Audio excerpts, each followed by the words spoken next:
do Evangelho de São Lucas, capítulo 4, versículos 21 a 30. Naquele tempo, estando Jesus na sinagoga, começou a dizer: Hoje se cumpriu essa passagem da Escritura que acabastes de ouvir. Todos davam testemunho a seu respeito, admirados com as palavras cheias de encanto que saíam de sua boca.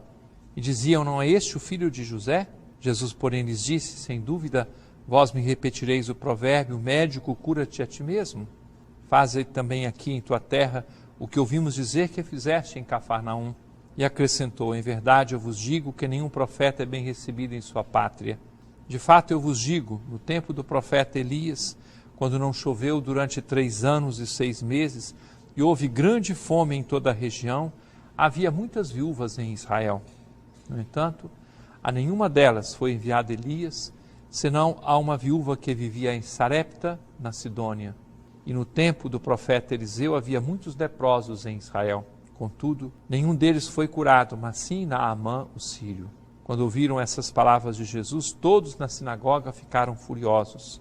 Levantaram-se e o expulsaram da cidade. Levaram-no até o alto do monte sobre o qual a cidade estava construída, com a intenção de lançá-lo no precipício.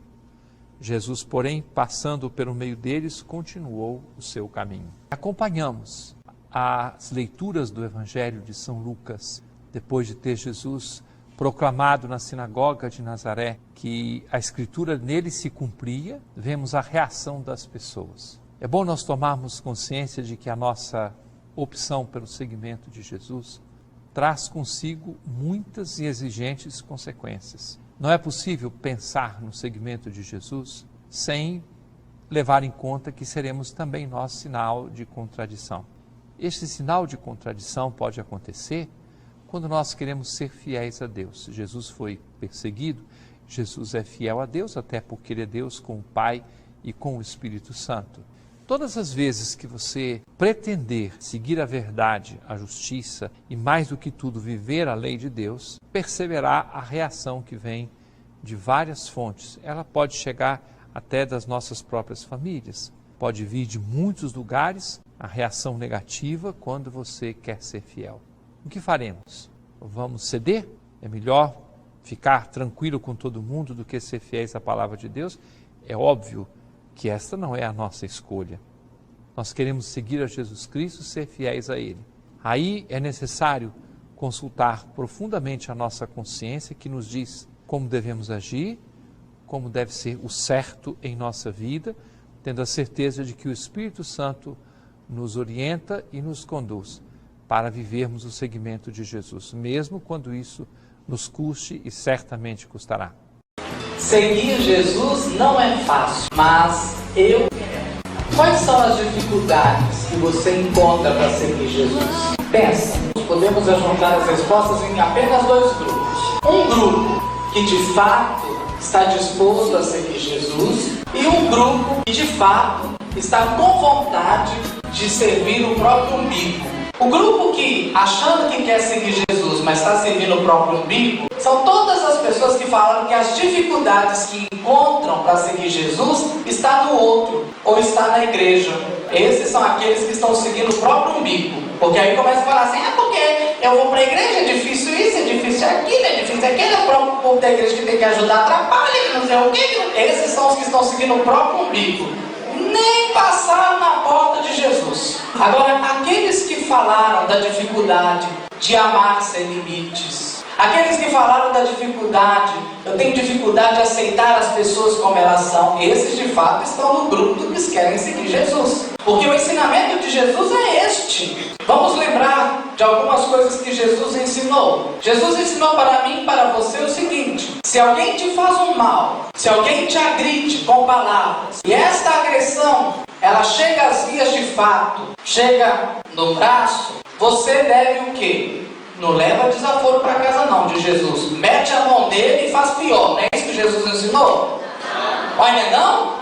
E por que vocês fazem isso? Aqui que está a grande dificuldade do seguimento de Jesus, não está nas pessoas não. Olha, filho, ninguém é capaz de te impedir de seguir Jesus. Ninguém. O único que é capaz de te impedir de seguir Jesus é você mesmo. Quando você não acolhe o ensinamento de Jesus, colocando na prática da sua vida. Jesus uma vez ensinou também para nós, contando uma história que chama de parábola. Ele dizia assim: um certo homem desceu de Jericó para Jerusalém, e no meio do caminho ele foi pego por ladrões. Eles bateram nele, roubaram ele e ainda bateram. Não é diferente de hoje não, né? Porque hoje, além de roubar da gente, ainda bate se a gente não tiver dinheiro para dar. Mesma coisa, não mudou nada, gente. Há 2000 anos não mudou nada. Hoje a gente ainda ganha umas balinhas, que naquela época não ganhava só facada. Agora a gente ganha umas balas também, né? Pois bem. E ele diz: passou ele pelo caminho, vendo aquele homem estirado, pessoas de igreja, pessoas religiosas, daquela religião daquele tempo. Um que era doutor da lei, um que era fariseu. Até o sacerdote passou. Olhava para a pessoa e falava assim: isso aí não vale nada. Aí, tá vendo aí? Tá bêbado, foi brincar bem feito, aí mexeu com quem não quis. Cada um pensou uma coisa. Aí diz o texto que passou um samaritano, que era visto com outros olhos, que eram pessoas que também adoravam outros deuses. Ele que não conhecia o Deus verdadeiro. Foi ele que pegou aquele homem, limpou as feridas daquele homem, pôs o homem na própria montaria e foi a pé, levou o homem a uma hospedaria, tirou o dinheiro do bolso, nem sabia quem era o homem, tirou o dinheiro do bolso, pagou a hospedaria para ele, foi fazer o que ele tinha e ainda disse para o homem: quando eu voltar eu pago o que o senhor gastar a mais. A gente faz isso? Ou a gente faz só a merrequinha que a gente tem que fazer e acha que tá bom? Esse homem foi além da gratuidade. E eu te pergunto: você é uma pessoa que é capaz de fazer além da gratuidade? Ou você faz o mínimo do mínimo e ainda bate no peito falando: sou bom demais? Seguir Jesus é fácil? Volto a dizer, não há ninguém, em situação nenhuma, que possa me impedir de seguir Jesus. Eu posso buscar Jesus, até mesmo na igreja. E entre aspas, a igreja ou as pessoas da igreja podem me fechar a porta. Isso é motivo para eu não seguir Jesus? Depende de você, porque se me fecha uma porta, eu vou buscar até que ela se abra. Porque de Jesus, quem bate, a porta vai se abrir. Qual é a postura da minha vida? Jesus uma vez ensinou também. Alguém chegou perto dele e perguntou assim: mestre, é permitido ou não dar uma carta de divórcio para nossa mulher? Ela fica velha, desdentada, mochilada, melhor já mandar embora mesmo, caçar outra, não pode não? E ele já responde, ou seja, ele já induz Jesus a uma resposta, porque ele cita uma pessoa que tem reconhecimento de todo o povo de Israel como um grande mestre, Moisés. E ele já pergunta dizendo a resposta: Moisés permitiu dar carta de divórcio para a mulher da gente. Jesus olha para ele e fala assim: o que está escrito? Deixará o homem a casa de seu pai e de sua mãe e unirá a sua mulher, e os dois serão uma só carne. Moisés permitiu porque o coração de vocês é duro, mas no princípio não era assim não. E aí ele termina dizendo: o que Deus uniu, o homem não separou. É fácil seguir Jesus no casamento? Eu não posso falar porque eu não sou casado. Vocês que são casados é fácil? Mas você quer? Essa é a grande pergunta. Seguir Jesus, meus irmãos, não é fácil não. Porque a exigência de Jesus é muito grande. Você é capaz não só de perdoar, você é capaz de perdoar uma pessoa que tirou de você a coisa mais importante da sua vida? E mais do que isso, você ainda é capaz de ajudar a família dessa pessoa?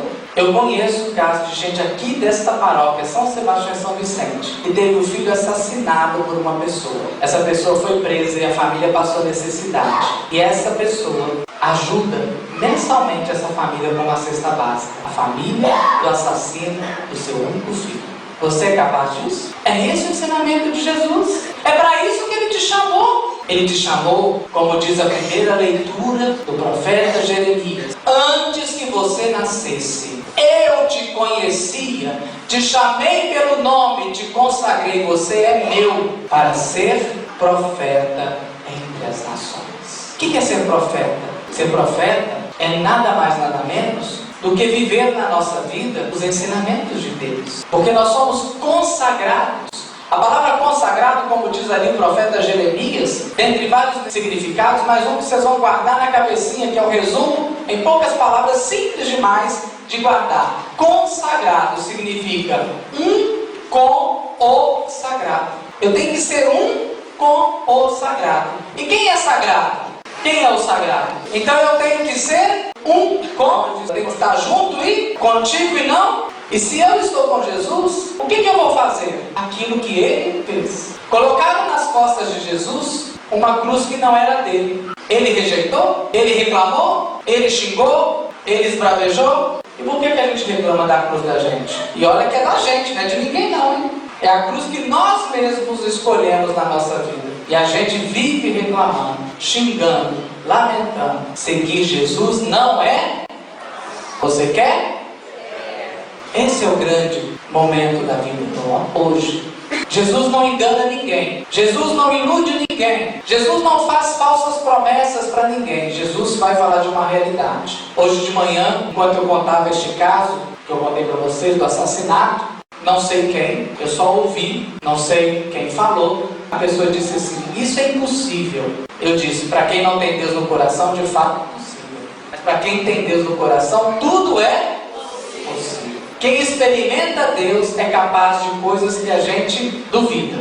Como diria um filósofo do século passado chamado Blaise Pascal, que muitos de vocês às vezes conhecem até esse pensamento dele, quando ele dizia assim: o coração tem razão que a própria razão desconhece. E o coração para nós é símbolo de quê? Do amor. Este amor que fala a segunda leitura da carta de São Paulo aos Coríntios. Um amor que não podemos confundi-lo com sentimento, porque já cansei de falar com vocês, nós já fiz, que amar não é sentimento, amar é decisão. Eu posso muito bem não gostar de você, eu posso achar você a pessoa mais chata do mundo, cri-cri, enfim, todos os adjetivos piores que eu puder dar para você, eu posso, mas isso não me impede de te amar, porque gostar vem do sentimento, amar vem da decisão. Dá para entender essa diferença? Eu não gosto de você no campo do sentimento, que isso é passageiro, é transitório, mas o amor nasce no campo da decisão. Eu decidi gostar de você, eu decidi amar você, apesar de não gostar de você. E aqui está o amor, como diz São Paulo. Atualmente temos 3 realidades: a fé, a esperança e o amor, ou a caridade. E se nós continuarmos o texto, São Paulo ainda vai dizer assim: permanece esses 3, mas vai chegar o dia que a fé vai embora, a esperança também vai. Por que a fé vai embora? Porque nós já vamos ver Deus face a face, eu não preciso ter fé naquilo que eu não vejo. A esperança também vai passar, porque a minha esperança está com Ele, e eu já vou estar. Porém o amor não vai passar, porque Deus é amor, e eu vou estar plenamente envolvido no amor, sendo eu também uma presença de amor. O amor não é sentimento. Eu disse uma coisa de manhã, tirado do livro do Eclesiástico, quando a sabedoria diz para os pais. E eu usei isso para dizer da nossa relação, para entender o que é o amor, o que é de fato uma verdadeira caridade, que não passa pelo campo do sentimentalismo. Diz o livro de Eclesiástico o seguinte: o pai e a mãe que encurta a sua vara na correção dos seus filhos vão chorar amargamente. E nós temos visto isso, não temos? Quantos pais não corrigem mais os filhos? A vara ficou curtinha, parecendo o nosso salário mínimo. Por quê? O menino chora, esbraveja, bate o pé, às vezes até bate na gente. A gente fala assim: ele é muito nervoso. Minha mãe curava meus nervosismos com uma chapuletada. Ficava tão lindo, eu ficava até assim, ó. E minha mãe ainda ia mais, ela dizia assim, que nervosismo do pobre é falta de surra. Hoje o pai e a mãe não corrigem mais o filho, encurtou demais a vara. E o que está acontecendo no mundo hoje? A ordem natural das coisas está mudando. Porque a ordem natural era que o filho enterrasse o pai e a mãe, não é? Agora, porque o pai e a mãe encurtou a vara na correção do filho, quem que está enterrando? Os pais estão enterrando os filhos. E eu disse de manhã, quem ama, se necessário, quebra a perna do outro, ele não ir pelo caminho errado. Porque amar não é deixar o outro fazer o que ele quer. Amar não é chegar a ponto e falar assim: já tentei de tudo, larga pra lá, a vida é dele. Isso é no sentido figurado, viu gente? Não, amanhã o tanto de gente que vai estar com as pernas quebradas vai ser terrível. Mas amar é isso. Mesmo que no momento primeiro cause muita dor. Quem é pai e mãe aqui? Deixa eu ver. Não sei se acontece isso com vocês. Isso acontece comigo. Quantas vezes eu já fiquei sem dormir, eu já fiquei triste, eu já chorei, porque eu tive que chamar a atenção seriamente de alguém aqui na igreja. De conversar, sério, ser duro. E creio que tem muitos de vocês que é pai e mãe, que depois que chama a atenção duramente do seu filho, com palavras às vezes até pesadas, você sente uma dor terrível no coração. Alguém aqui já sentiu isso? Eu sim. A gente chora. Mas por que a gente faz isso? Porque a gente ama? É porque a gente ama. Agora, os filhos da gente, como eu, quando minha mãe fazia isso comigo, eu falava que a minha mãe era bruxa, era a pior mãe do mundo, que não sei o que, que não sei o que. Hoje, gente, o que eu louvo e agradeço a Deus, a mãe má que eu tive, e tenho certeza que ela não vai me enterrar, a não ser que eu morra de doença, porque ela soube me dar limites, ela soube me colocar no caminho da verdade. E como doeu, mas hoje eu louvo a Deus, porque ela não encurtou a vara comigo. E assim é Deus. Deus, Ele te ama. E se necessário, Ele não encurta a vara para você, para que você entenda que este momento agora não é uma felicidade que você está querendo. Você está querendo no momento agora apenas uma alegria, porque a felicidade é uma construção de vida. A vida é feita de momentos, às vezes, de alegria, mas felicidade é construção de vida. Por isso que nós precisamos, de fato, tomar essa consciência que Deus nos chamou pelo nome. E que às vezes é necessário sim. Quem já leu aqui o livro do Dr. Issam Atib? Quem ama, educa. Alguém já leu? Só uma pessoa? 2, 3, 4, 5? Quem ama, educa, corrige. Mesmo que essa correção nos custe lágrimas. Mesmo que essa correção doa o nosso coração. Mesmo que a princípio eu preciso, entre aspas, quebrar a perna do outro para ele não ir para o caminho errado. Isso é o verdadeiro amor. Isso salva, isso transforma. Mas isso não é fácil. Por isso é uma proposta de Jesus hoje para mim e para você. Seguir Jesus não é? Você quer? Só tem um caminho, que é o próprio Jesus. É assumir na nossa vida o próprio ensinamento de Jesus. E se assim nós fizermos, nós podemos. Ah, padre, e se eu chegar à conclusão agora? Ih, fiz tudo errado. O trem agora está feio do meu lado. Ih, acho que não tem mais jeito. Não preocupe. Comece a mudar agora. Porque diz também a palavra de Deus. Tudo posso naquele que me fortalece. Tudo posso. As realidades podem ser mudadas quando de fato buscarmos a Deus em espírito e em verdade. Quando de fato deixarmos apenas de ser ouvintes da palavra de Deus e nos tornarmos praticantes. Quando de fato nós nos tornarmos bar mitzvah, quando de fato sermos filhos e filhas do mandamento. Aí de fato, conosco ninguém conosco, nada poderá conosco, porque quem está em Deus é vitorioso, é vencedor sobre todas as realidades da vida. O que o homem não pode fazer, Deus pode. É o que Isabel disse. Feliz você que acreditou, porque da parte de Deus será cumprido tudo o que Ele te prometeu. E o anjo disse a Maria, quando o anjo disse que Isabel também estava grávida, Maria deve ter feito uma cara, né? Como que é que a mulher veio engravidou, gente? Maria deve ter pensado assim, né?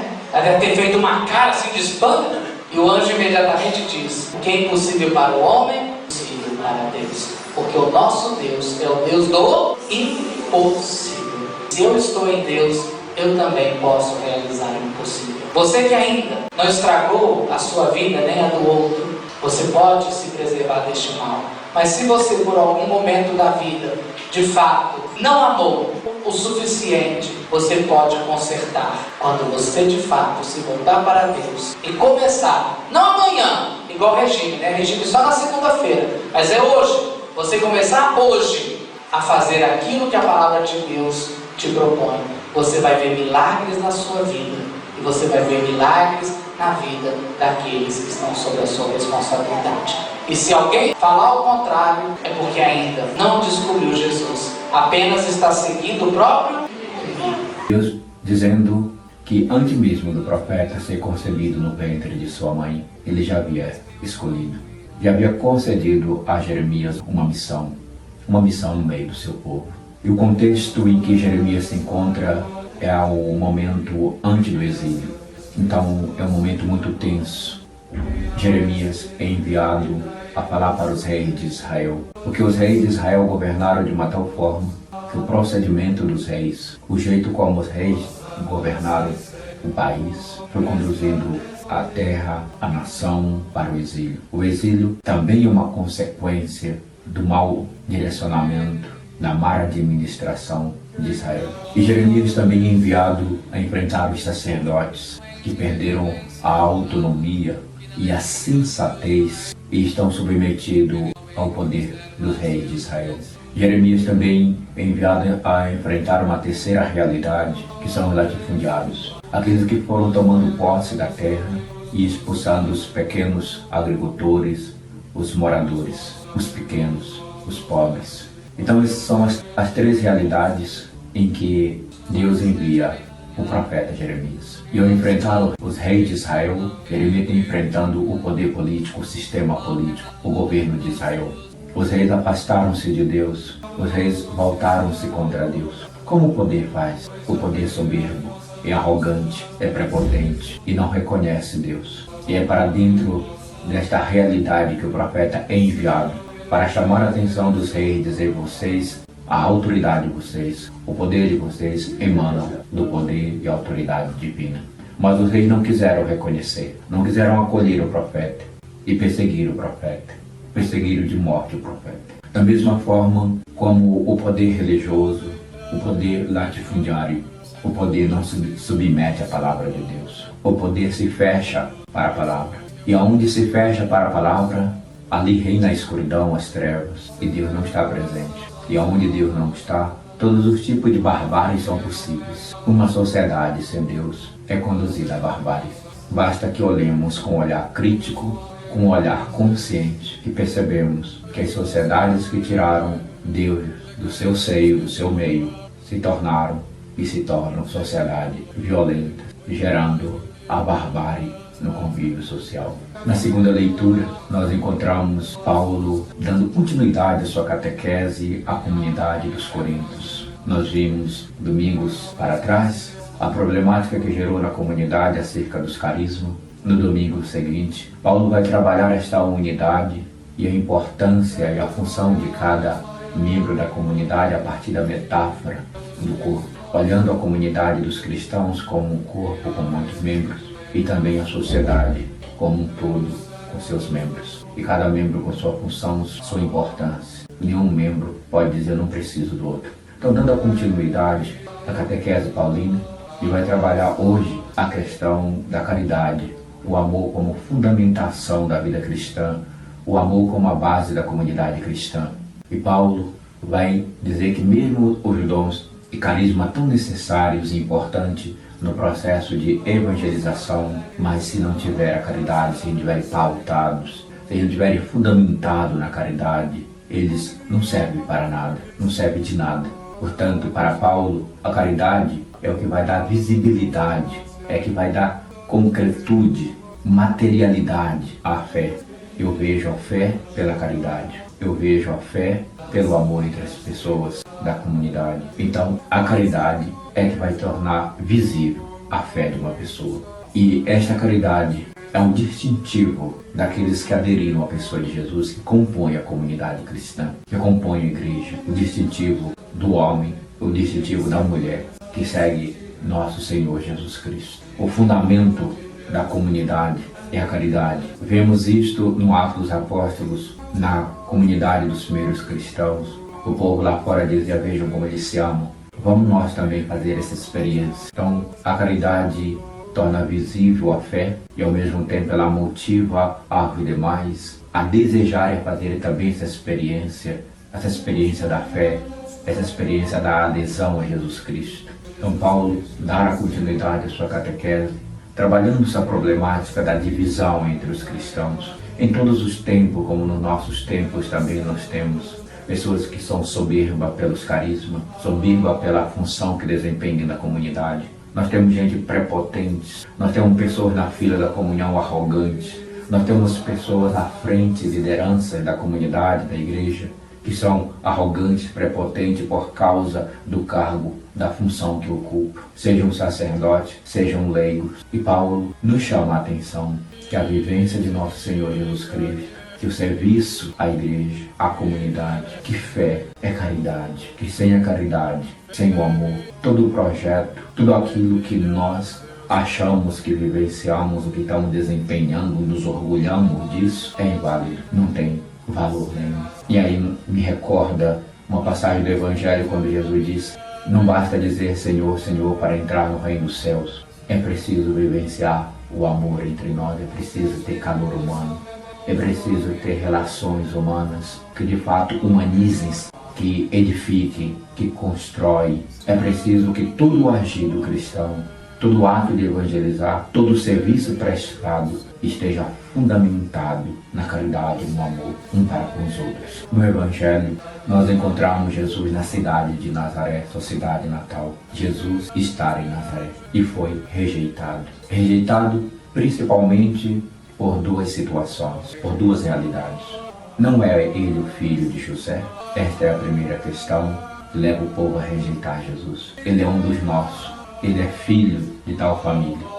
Nós conhecemos a sua família, nós conhecemos a situação social desta família. Então ele não pode ser o Messias. Segundo elemento que leva Nazaré a rejeitar Jesus é que o povo pede, então faz o milagre que já ouvimos, que tem feito em outros lugares, faz aqui para nós também, para que possamos acreditar. E Jesus não realiza esse desejo.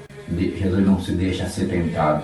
Jesus não se deixa ser manobrado. Jesus não se deixa ser ídolo de satisfação, de desejo, de interesses pessoais. Então, porque ele é filho de Nazaré, é filho da família de José, e não faz o milagre que o povo quer, ele é rejeitado, ele é expulso, ele não é aceito. O projeto salvífico de Deus é rejeitado pelos homens. Quantas das vezes nós também nos deparamos com essa mesma realidade? Duvidamos que Jesus de fato seja o Senhor, seja Deus verdadeiro, seja o único Senhor. Porque acontece isso e aquilo outro, porque o povo passa fome, porque há miséria, porque há opressão, porque há inúmeras desgraças no mundo. Se de fato Jesus é Deus, se de fato Deus existe, quantos questionamentos dessa natureza levam à rejeição do projeto de Deus? Enquanto nós percebemos que essas misérias que existem no mundo não é responsabilidade de Deus, mas é uma consequência do jeito como os seres humanos estão dirigindo e vivendo. É consequência da dureza do coração humano e não de Deus. Quantas das vezes nós também exigimos que Deus faça milagres para meus interesses, para satisfazer os meus interesses? Quantas vezes nós barganhamos com Deus? Se Deus fizer isso por mim, se Deus me curar, se Deus me libertar, se Deus me der tal coisa, eu até mudarei de vida. Ou seja, eu ponho um condicionamento. No lugar de eu aderir à proposta de Jesus, eu ponho uma condição para ele. Se tu, Jesus, fizeres isto comigo, então eu mudarei, eu serei teu discípulo, eu serei teu seguidor. E ao contrário, porque eu sou seguidor de Jesus, porque eu creio no Senhor Jesus, porque eu procuro viver os valores do Evangelho, eu receberei graça sobre graça, que me faz cada vez mais ser fiel ao seguimento. Jesus recorda Elias e Eliseu. Dentro desse contexto de rejeição em Nazaré, ele recorda esses dois grandes profetas, Elias e Eliseu. Profeta rejeitado pelo seu povo, se abrem para os de fora, para o estrangeiro. Elias para a viúva, que não é israelita. Já que Israel rejeitou, Elias vai ao encontro da estrangeira e realiza na vida da estrangeira o que deveria realizar na vida de Israel. E Eliseu, como seu povo fechou-se para ele, para a proposta, para o anúncio, para o apelo do profeta, vem a ele Naamã, o sírio, o estrangeiro, e recebe o milagre da cura das suas lepras. Enquanto que muitos leprosos em Israel não são curados, porque eles rejeitaram, se fecharam. Enquanto que o estrangeiro se abre para a cura, para o milagre, para o projeto salvífico, para a proposta, o anúncio pelo profeta. Ao recordar Elias e Eliseu, Jesus está dizendo ao povo de Nazaré e, portanto, a todo o povo de sua nação: vocês me rejeitam, vocês estão rejeitando a salvação, vocês estão rejeitando o projeto libertador. Por isso, esse projeto não é de povo, não é de raça, esse projeto é para a humanidade. Jesus universaliza a salvação. O projeto se destina agora a todas as raças e todos os povos. E finalmente, no Evangelho, Jesus passa pelo meio deles e vai embora. O projeto continua seu percurso, apesar da rejeição dos homens, apesar da rejeição de Nazaré. Ao refletir e olhar a palavra de Deus deste domingo, eu também me coloco como esses habitantes de Nazaré.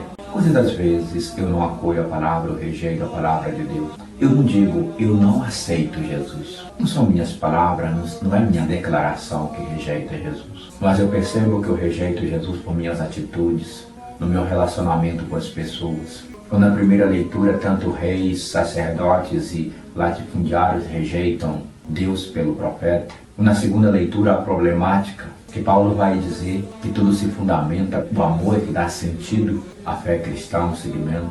E o Evangelho nos mostra Jesus sendo rejeitado.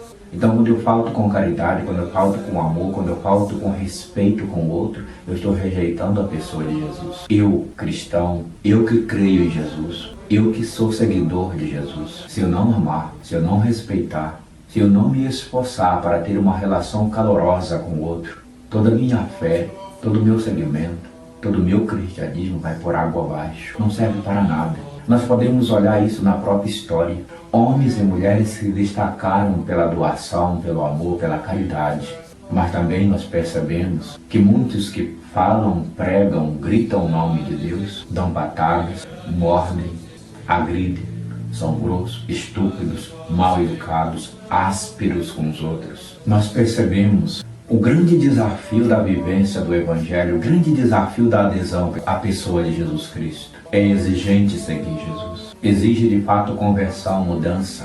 Mudança de mentalidade, mudança de atitude, mudança de convivência social. Dizer que crer em Jesus, dizer que acredita em Jesus, rezar, celebrar é muito fácil. Agora, vivenciar tudo isso pela caridade, vivenciar tudo isso pelo amor, vivenciar tudo isso por uma relação humana que edifica o outro, que humaniza o outro, que ergue o outro.